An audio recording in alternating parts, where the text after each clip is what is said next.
हार्दिक हार्दिक स्वागत करतो। परवा दिनांक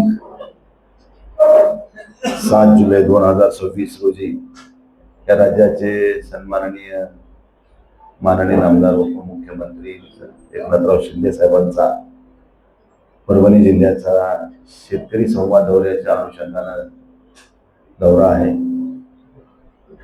त्या पार्श्वभूमीवर आज तुमच्या सगळ्यांची हितगुज करावी या उद्देशानं आपण सर्वांना या ठिकाणी निमंत्रित केले। अनेक दिवसापासून अनेक वर्षापासून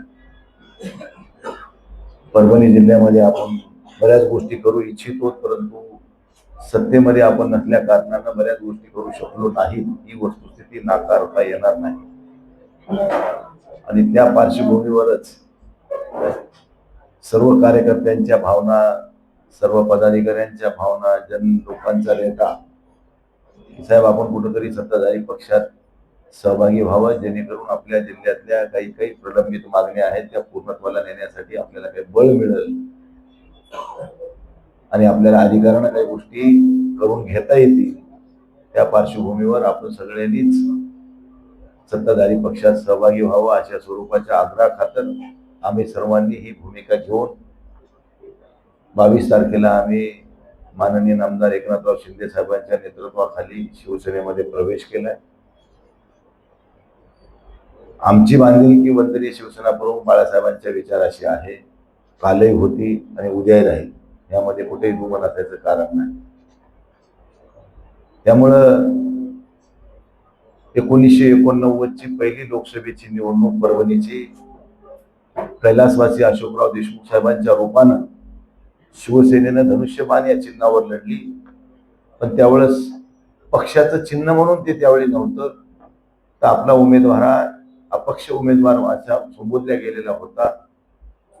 परंतु त्यावेळेस शिवसेनेनं जे मताधिक्य घेतलं आणि अशोकरावच्या रूपानं जी आपण लोकसभेची निवडणूक जिंकली, त्यानंतर खऱ्या अर्थानं आपल्याला शिवसेनेला राजकीय पक्ष म्हणून मान्यता मिळाली आणि शिवसेनेला धनुष्यबाण हे सिंबॉल पण मिळाला। तेव्हापासून आजपर्यंत धनुष्यबाणाच्या शिवाय परभणीतल्या निवडणुका झाल्या नाहीत। एक अपवाद वगळता 2024चा, पण योगायोग असा होता की त्यावेळेस कोणत्याच पक्षाचं चिन्ह नव्हतं,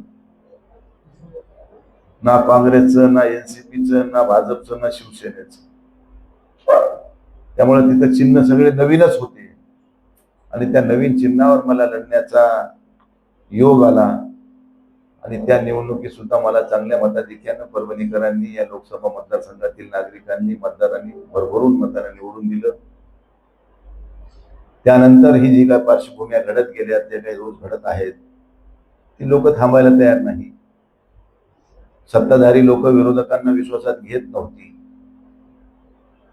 पूर्वी मी पण विलासराव देशमुख साहेब, कैलासवासी विलासराव देशमुख साहेब असतील, आदरणीय अशोकरावजी चव्हाण साहेब असतील, पृथ्वीराज चव्हाण साहेब असतील, त्यांच्या काळात सुद्धा आम्ही विधानसभेमध्ये 10 वर्ष काम केलं, परंतु काही रेशिओ ठरलेला असायचा, 60-40, 70-30 अशा स्वरूपानं विकासात्मक निधी सुद्धा बजेटमध्ये काही प्रमाणात दिल्या जायचा।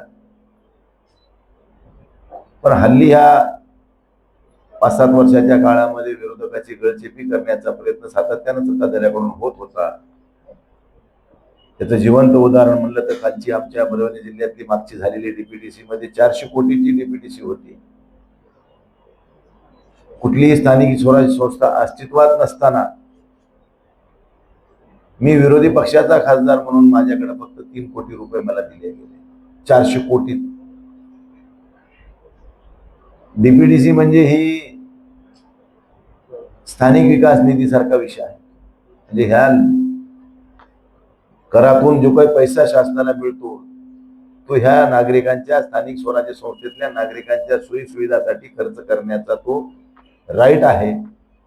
मग आता मी लोकसभेचा खासदार आहे, माझ्या मतदारसंघामध्ये तुम्ही मला हेतू पुरस्कार डावलता, मतदाराची चेष्टा नाही काही।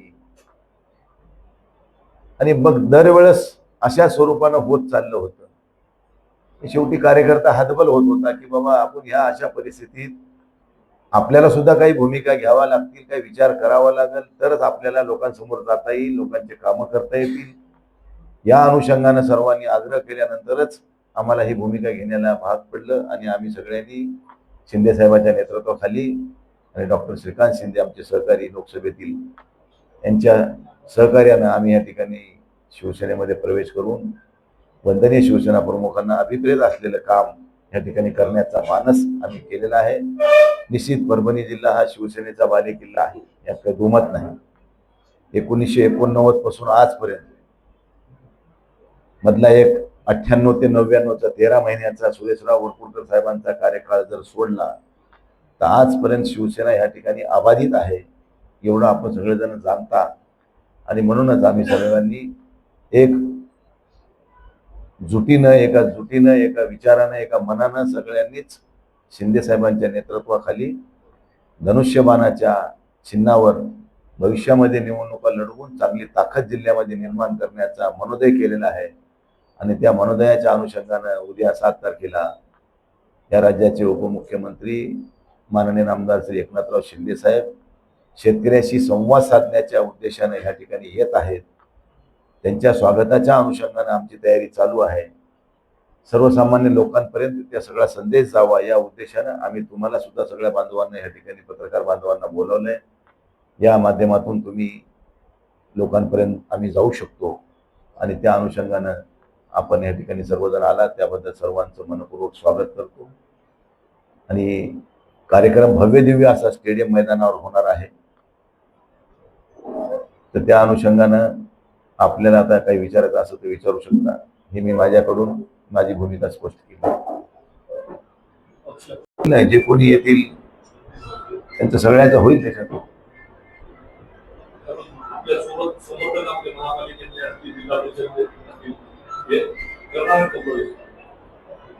सगळं काही सांगायचं असते का आधीच?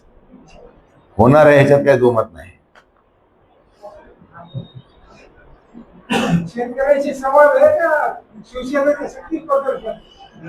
आपल्याला त्याविषयी बघितल्यावर कळलं. आता सगळ्या जत्रामध्ये 800 900 900 सगळेच असते. त्यामुळे शेतकरीच मोठ्या प्रमाणात असणार आहेत आणि शेतकऱ्याशी संवाद होणार आहे. त्या शेतकऱ्याच्या संवादानंतर एक अक्षदा मंगल कार्यालय किंवा जिथलं सोयीचं मंगल कार्यालय होईल अशा ठिकाणी परभणी शहरातल्या प्रतिष्ठित नागरिकांसोबत सुद्धा एक साहेबांची बैठक होणार आहे. त्यामध्ये ह्या ठिकाणचे पुढारी, आपलं पुढारीच म्हणतो, आपले व्यापारी असतील, प्राध्यापक, शिक्षक, डॉक्टर, वकील, इंजिनियर, CA, परभणी शहरातल्या महत्वाच्या ज्या ज्या काही व्यक्ती आहेत त्या सगळ्यांशी सुद्धा संवाद या ठिकाणी साधला जाणार आहे. आणि आपले काय त्यांचं मत आहे या शहराविषयी, या जिल्ह्याविषयी, त्या भावना सगळ्या ते ऐकून घेऊन त्याच्यावर काय भूमिका घेता येईल त्या बाबतीचं धोरण सुद्धा ठरवलं जाणार आहे. हे पण आहे. आज ते त्यांच्यासोबत कोण येईल त्याच्या बाबतीत आम्ही काही विचारणा केली नाही. आम्ही फक्त शिंदे साहेबाला निमंत्रण दिले आणि डॉक्टर श्रीकांत शिंदे साहेबाला दिले. त्यामुळे बाकी वेळेवर कोण कोण वेळेवर येतील ते आज काही सांगू शकत नाही. पण आम्ही वेळ फक्त शिंदे साहेबाचा घेतलाय. त्यामुळे वेळेवर जे येतील त्याचं वेलकम. आलेल्या प्रत्येक पाहुण्याचं स्वागत करणं, अतिथी देवो भव आपलं कर्तव्य, ते आपण कर्तव्य पार पाडू.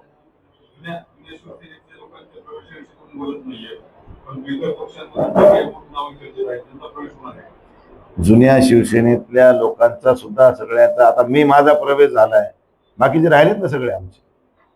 त्यामुळे त्या सगळ्यांसोबत जे कोणी येतील त्यांच्या सगळ्यांचा प्रवेश होईल.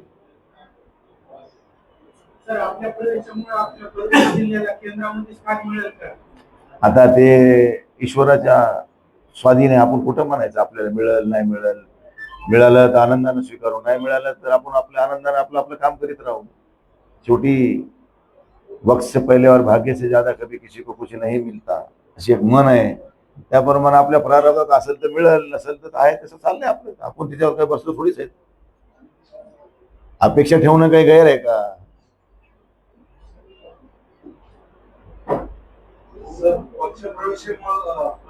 राहिलेले काम पूर्ण मार्गाला लागतील, 100% लागतील. माझा एक बहुउद्देशीय क्रीडा संकुलाचा विषय पेंडिंग आहे, तुम्हाला माहिती आहे. मी नाट्यगृहाचा, आपलं नटराजचं मी पूर्वीपासून मागं लागत आहे. जुने नवीन तर काय आणखी काही झालेलं नाही. मी आता तुम्हाला सांगतो की मी 60 कोटी रुपये परभणी महानगरपालिकेच्या नवीन प्रशासकीय इमारतीसाठी काल मंजूर करून घेतले. 30 कोटी रुपये नटराजच्या नाट्यगृहासाठी सुद्धा मंजूर करून घेतलेत. आपल्याला खूप काही गोष्टी करायच्या. आता जे आपल्या 62 गावाला इकडं मानवत तालुक्यापासून इकडं त्या लोकांना जायकवाडीचं पाणी भेटत नाही, तर त्याला लिफ्ट करून पाणी घेता येते का, त्या बाबतीतला सुद्धा शेतकऱ्यांशी संवाद होणार आहे त्या विषयावरून. आणखीनही जिल्ह्यातल्या काही महत्वाच्या काही गोष्टी आहेत. आमची इच्छा आहे की बाबा आता शहराच्या महानगरपालिकेच्या हद्दीमधून बाहेर निघणारे जेवढे रस्ते आहेत, जसा वसमत रोड असेल, जिंतूर रोड असेल, पाटील रोड असेल, गंगाखेड रोड असेल, ह्या सगळ्यांचं वाइंडिंग करून हे रस्ते आता मोठे होणं गरजेचे झाले. कारण ते दोन गाड्या एक क्रॉस सुद्धा होऊ शकत नाहीत किंवा एकाला ओव्हरटेक करून पुढे जाऊ शकत नाहीत. त्यामुळे आपल्याजवळ जेवढी पेस आहे तेवढा नेक टू नेक सगळे रस्ते किमान त्या हायवेपर्यंत नेऊन सोडावे, ज्या शहराच्या हद्दी आहेत तिथपर्यंत तरी न्यावेत, अशा स्वरूपाची एक आमची मागणी आहे. बऱ्याचशा गोष्टी आता सगळ्यांच्या विचार विनिमयातून आता त्या दिवशी ज्यावेळेस सगळ्या प्रमुख शहरातल्या व्यक्तींची बैठक होईल त्यावेळेस त्यांच्या मार्फत काय मागण्या येतात महत्वाच्या शहराच्या दृष्टिकोनातून त्यांचा विचार केला जाईल. पण एक शहराला चांगली दिशा देण्याचं काम आपल्याला करायचंय आणि एवढ्यासाठीच आम्ही सगळ्यांनी ही भूमिका घेतलेली आहे. शेवटी चांगलं करून दाखवू तुम्हाला, एवढी खात्री तुम्हाला मी 100% देतो.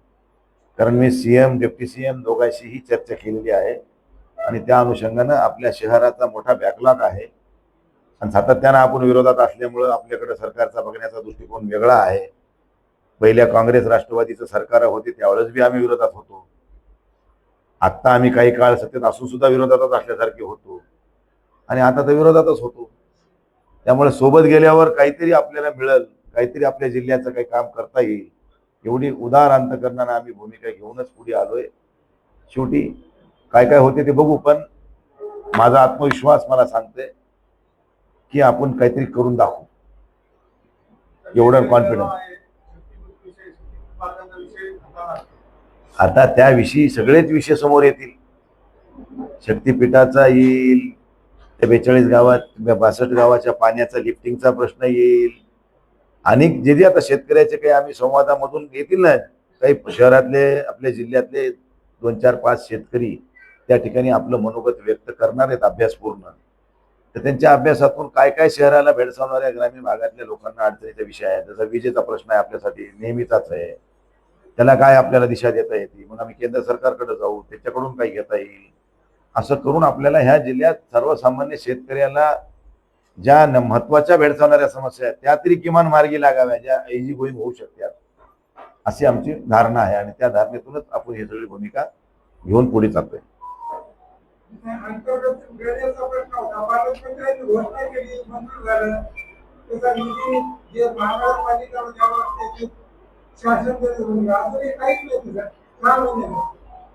सगळी टेंडर प्रोसेस झालेली आहे. एक शेवटचा लिफाफा ओपन करायचा बाकी आहे. आचारसंहिता आल्यामुळे त्याच्यामध्ये डिले होत गेला. आपल्याला माहित असावं की महापालिकेची, जिल्हा परिषदेची, नगरपालिकेची, काल विधान परिषदेची, या सगळ्या निवडणुकाच्या आचारसंहितामध्ये हा विषय पेंडिंग राहिलेला आहे. परंतु आमचा काही त्याच्यामध्ये प्रयत्न असा चालू आहे की ती अंडरग्राऊंड ड्रेनेज योजना ही आपल्याला काही थोडी सगळ्या विस्तारीकरण त्यात झालेलं नाही समावेश, त्यामुळे ती आणखीन 200-250 कोटीची वाढू शकते. त्यामुळे तिला वाढीव प्रमाण पुन्हा एकदा रिवाईज करून घ्यायची का ॲज इट इज ती ओपन करायची, ते शिंदे साहेब आल्यानंतर त्या दिवशी आपला निर्णय होईल. अंडरग्राऊंड ड्रेनेज झाला विषय. आता जे वॉटर सप्लायची विषय आहे तो जवळजवळ 156 कोटीची आहे, पण ती जवळजवळ 250-300 कोटीची होणार आहे. कारण बरेचसे काही एरियामधून काही आपण त्या सुटलेला आहे आणि काही DSR रेट त्यावेळेस ती 22च्या अगोदर केलेली ती DSR रेट त्यावेळेची आहे आणि आजच्या DSR मध्ये त्याच्या DSR मध्ये मोठा डिफरन्स असल्यामुळं याला रिवाइज करून आपल्याला हे पुनर्जीवित करायची का ॲज इट इज करायची, उरलेली नंतर सेकंड फेज मध्ये घ्यायची, हे दोन्ही निर्णय शिंदे साहेब आल्या दिवशी पूर्ण होतील. तुम्हाला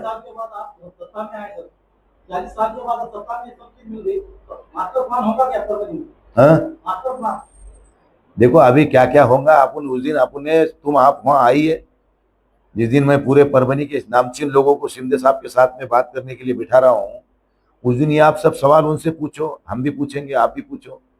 अपने शहर के हित में जो भी अच्छा काम करना है वो करने के लिए हम तैयार हैं. आपण सरकारमध्ये आल्यामुळे आता केंद्राचे रेल्वेचे प्रश्न मार्गी लागत नव्हते, ते इथून पुढे लागतील का? कारण आपल्या इथं काही ठिकाणी काही रेल्वेला थांबा नाही, काही ठिकाणी आपल्या रेल्वेला पाहिजे तसे डबे नाही, किंवा मुंबईला जाण्यासाठी ज्या रेल्वे आपल्या साऊथ मध्ये ओढलेल्या आहेत त्या मध्यमध्ये येण्यासाठी काय आपल्या त्याच्यासाठी प्रयत्न होतील का? सगळे सगळे प्रयत्न होतील आणि थांबे आपण बरेच मिळवले. गंगाखेडला नव्हते, सेलूला नव्हते, परतूरला नव्हते, मानवतला नव्हते. लॉकडाऊन मध्ये बंद झालेल्या गाड्या काही त्यांनी चालू केल्यात, काही बंद ठेवल्यात. हा आपल्या तिथला विषय नाही, हा पुरा गाड्याला पोटेन्शियल आहे. ज्या गाड्याला लोकांची डिमांड आहे किंवा लोकांचा रेट आहे किंवा लोकांचा प्रतिसाद आहे